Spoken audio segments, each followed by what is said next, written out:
मी अमरदेव मोरे आपल्या चॅनलमध्ये तुमचं स्वागत आहे. आणि आज आपण कुंथुगिरी या ठिकाणी आलेलो आहोत.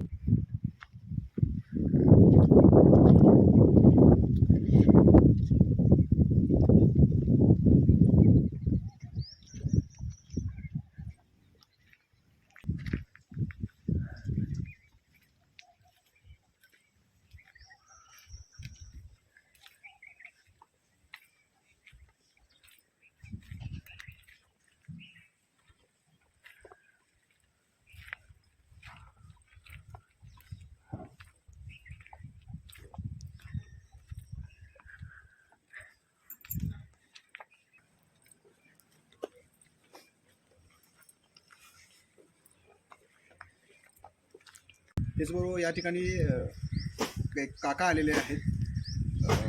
काका तुमचं नाव कसं? जय जिनेन्द्र। जय जिनेन्द्र। मेरा नाम रविंद्र कासलीवाल, भिलाई से हूँ मैं। रविंद्र कासलीवाल काका या ठिकाणी आलेले आहेत. और आज सुबह पहुँचा हूँ मैं महाराज जी का आशीर्वाद लेने के लिए। और ये अतिशय क्षेत्र कहलाते हैं। ये यहाँ पर भगवान के बहुत अतिशय होते हैं। जैन धर्म के अनुयायी लोग यहाँ पर सभी लोग आते हैं। और यहाँ पर अभी 25 महाराज लोग विराजमान हैं, 25 साधु विराजमान हैं। तो उनका दर्शन करके लाभ हमको बहुत अच्छा लाभ मिलता है, ऐसी हमारी मान्यता है। साधुओं की सेवा करना, भगवान के तीर्थ क्षेत्र में आना हम लोग बहुत अच्छा मानते हैं। कौन सा गाव है आपका? गाव कौन सा? मैं छत्तीसगढ़ में दुर्ग जिले में भिलाई शहर से आया हूँ मैं। भिलाई छत्तीसगढ़ से आप आए हैं? जी जी जी जी जी जी. तो चल के आपण त्यांची सुबक अशी मोठी मूर्ती या ठिकाणी दिसत आहे. आणि मंदिर छोटे छोटे आहेत ते सुद्धा आपण या ठिकाणी आता पाहणार आहोत. या पायऱ्यावरती चढून गेल्यानंतर आपण मंदिरामध्ये आता प्रवेश करतोय. आपण आता बघू शकता की या ठिकाणी भगवंताची छोटी अशी कलाकृती या ठिकाणी बसवलेली आहे. आणि त्याच्याबरोबर कारंज्या या ठिकाणी आहेत. पण आता मंदिराच्या आतमध्ये आल्यानंतर आपण बघू शकता की इथं 9 मूर्त्या आहेत. 9 मूर्त्यांची माहिती आता आपले हे काका सांगतील इथले. जय जिलेंद्र।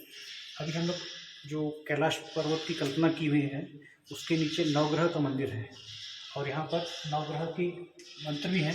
आइए हम उनको मंत्र को देखते हैं और मंत्र का उच्चारण कर सकते हैं। नवग्रह शांति मंत्र। ओम ह्रीं श्रीं असी औसा यम शरतनाथाय नमः। मम नवग्रह कृत उपद्रव शांति कुरकुरु स्वाहा। इस मंत्र का जाप करते हुए 108 प्रदक्षिणा लगाने से नवग्रह कृत उपद्रव शांत हो जाते हैं। ये इसमें 108 परिक्रमा लगाएंगे तो अपने जो नवग्रह है वो शांत हो सकते हैं। ये भगवान की विराजमान भगवान जी विराजमान है यहाँ पर। आइए हम इधर आते हैं।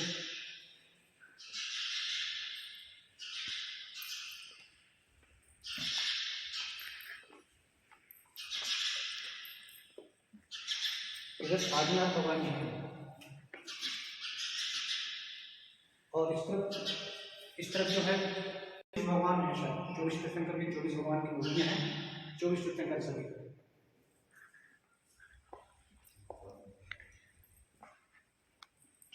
आदिनाथ भगवानांची या ठिकाणी मूर्ती आहे आपण बघू शकताय.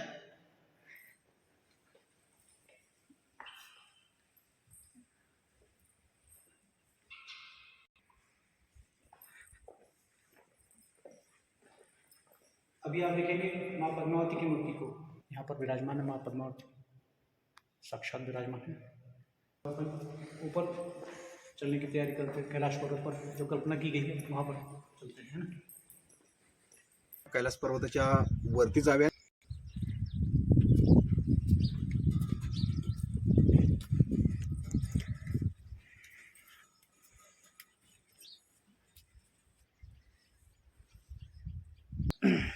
अभी हम जहाँ पर खड़े हैं ये एक कल्पना है कैलाश पर्वत की। कैलाश पर्वत मतलब वो जो हमारा हिमालय पर्वत है, जो चीन के पास है। हिमालय पर्वत के सर्वश्रेष्ठ जो चोटियाँ हैं वहाँ के एरिया को कैलाश पर्वत बोलते हैं। वहाँ पर भगवान आदिनाथ का शमो शरण है वहाँ। और भगवान शंकर का भी बहुत बड़ा तीर्थ क्षेत्र माना जाता है। हिंदुओं का, जैन धर्म का बहुत बड़ा तीर्थ क्षेत्र माना जाता है। इसलिए कैलाश पर्वत की हमारे हिंदू धर्म में, जैन धर्म में बहुत मान्यता है और पूरा विश्व जानता है हमारा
या कल्पना की हुई कैलाश पर्वत पर अपने आप को पाकर धन्य महसूस कर रहे हैं, धन्य महसूस कर रहे हैं, धन्य महसूस कर रहे हैं। कोटि कोटि धन्यवाद आपका, कोटि कोटि धन्यवाद।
मंदिराच्या आपण पायऱ्या चढून वरती आलेलो आहोत आणि आपण बघू शकता की भव्य असं दिव्य असं मंदिर आहे आणि मंदिराची पवित्रा का आहे तिथे बसलेले साधू संत आहेत, महाराज आहेत आणि ते आता मंदिराची पवित्रा स्वतः सांगतील.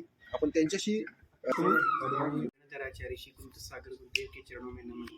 प्रज्ञा योगी आचार्य श्री मुक्ति नंदी गुरुदेव के चरणों में नमन। हमारा यह भारतवर्ष, जिसे भारत के नाम से अपन जानते हैं, और सर्वत्र भारत देश अपनी संस्कृति, अपने आचार विचार आदि अनेक प्रसंगों के माध्यम से पूजनीय माना जाता है, क्योंकि यह वसुंधरा में अनेक साधु संत उत्पन्न हुए हैं। यही कारण है कि इस भारतवर्ष की संस्कृति समूचे विश्व में अनुकरणीय और प्रशंसनीय मानी जाती है। यद्यपि यहाँ पर अनेक धर्म, अनेक संप्रदाय के जीव रहते हैं, लेकिन फिर भी इस भारत देश में जैसे कि कोई राजा शरणागत वत्सल होता है, उस प्रकार से इस भारतवर्ष में संपूर्ण संप्रदाय के प्राणी आपस में हिल मिल के प्रेम से रहते हैं। आज अनेक संप्रदायों के मध्य में एक इस संप्रदायों का शिरोमणि भारतवर्ष की आन बान और शान कुंथुगिरी तीर्थ क्षेत्र, जिसके मध्य में अपन विराजमान हैं, यहाँ पर जो दक्षिण भारत का सम्मेद शिखर नाम से प्रसिद्ध है, ऐसे सम्मेद शिखर की प्रतिकृति यहाँ पर सुंदर सी चंद्राकार शिखर पर बनी हुई है। और आप सभी देख रहे हैं यहाँ पर 3 शिखरों से बद्ध एक सुंदर कलिकुंड पार्श्वनाथ वीरेंद्र का मंदिर है। यह मंदिर दिगंबर जैन आमनाय के द्वारा संचालित है और यह हमारे पूज्य भारत गौरव गणाधिपति गणधराचार्य जगत गुरु श्री कुंत सागर जी गुरुदेव की पावन प्रेरणा और उनके भक्तों के माध्यम से इस तीर्थ क्षेत्र का निर्माण समस्त विश्व कल्याण की भावना को ध्यान में रखते हुए किया गया है।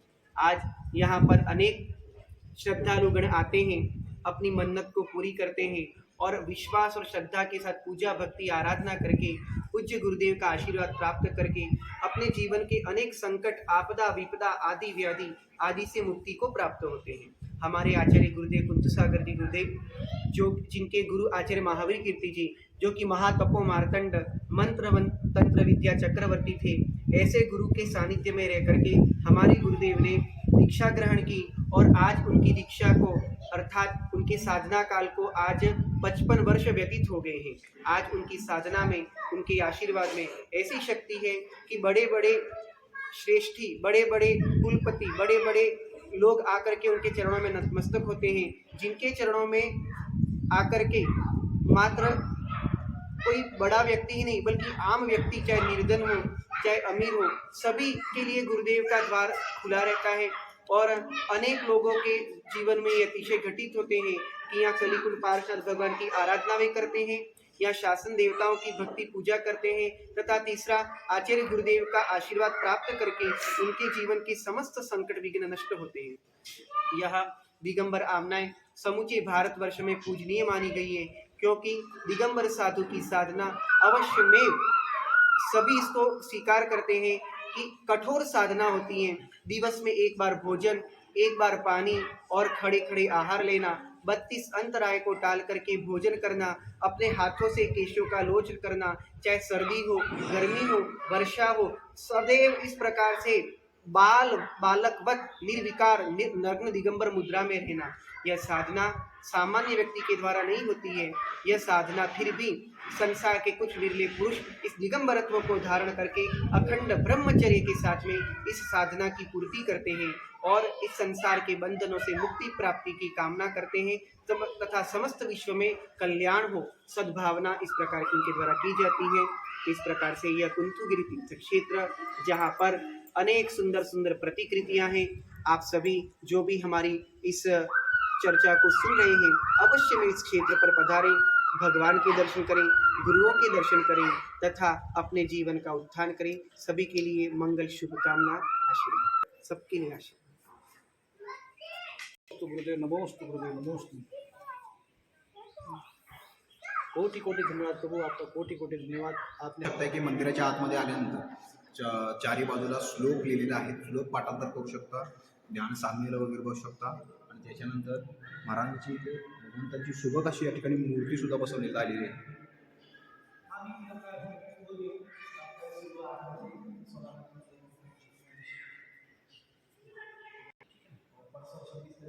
माहिती घेतलेली आहे. तसेच काकाने आपल्याला खूप मदत केलेली आहे. महाराजांचं दर्शन झालं. महाराजांनी आपल्याला पूर्ण या मंदिराची पवित्र क्षेत्राची माहिती सांगितलेली आहे.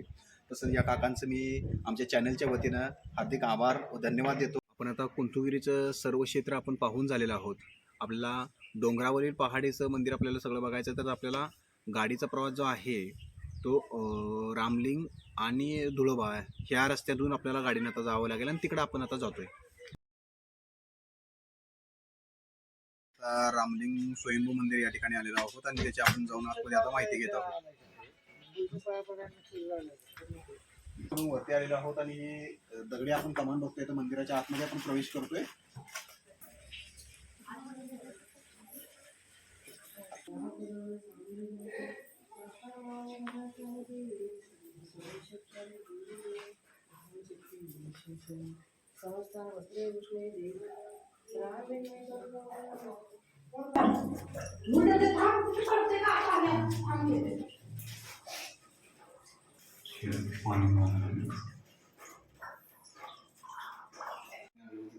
आलोय आणि बघू शकता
धुळोबा क्षेत्रामध्ये आलेलो आहोत आणि इथून आता बघूया आपण त्याची माहिती घेऊया आता.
आपण आज कुंथुगिरी, रामलिंग, धुळोबा या क्षेत्रांची आपण माहिती घेतलेली आहे. व्हिडिओ आवडला असेल तर लाईक करा, शेअर करा आणि सबस्क्राईब करा.